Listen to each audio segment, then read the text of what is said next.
Let's get a quick take on new journalistic outlet, the Colorado Sun, officially launching this week with a team made up of former Denver Post reporters and editors.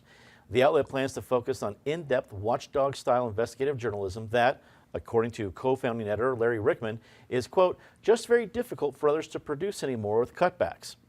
Patty Calhoun from Westward has done award-winning investigative work since you arrived in '77. It's technically competition, but are you happy to see another news outlet open up in Colorado? Oh, of course, because there are so many bad people doing bad things in Denver. You could have 100 times as many investigative reporters and you still wouldn't be able to cover them all. It's been a tougher city since we've lost two really robust dailies. This grew out of the cutbacks at the Denver Post, and good luck to them. I mean, it's a very, very tough economic model to think you're going to be able to raise money just for the readership to ultimately cover the cost. But competition for readers, no one worries about that. No one worries about competition for stories. The more media outlets, the better.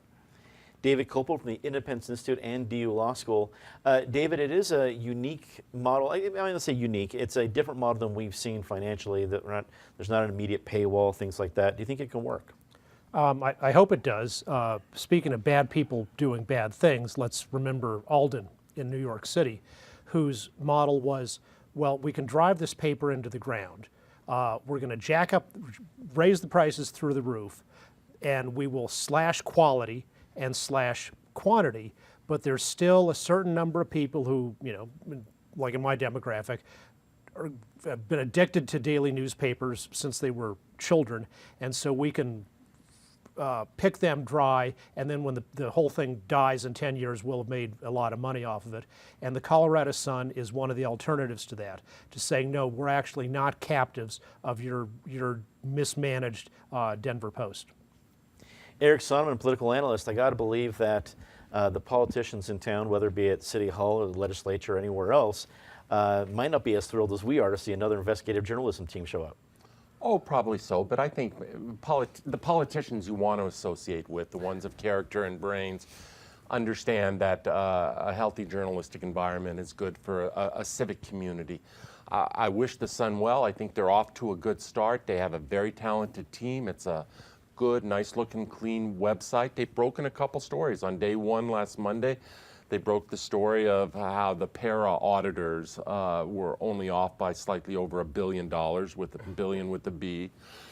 Today they have the story of a settlement of the big lawsuit out in Fort Morgan, the Cargill meatpacking plant, where 130-some Muslim workers were denied prayer breaks, and they finally reached a settlement of about $12,000 per worker.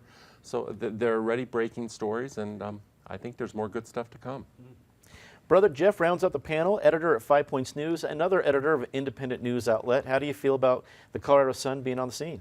I would just say welcome. The more the merrier. I mean, I don't think you can get enough of good quality journalism and those who are in a position to raise the bar and separate some of the, kind of tweet news stories to in-depth stories. So welcome, and I'm looking forward to consuming their product.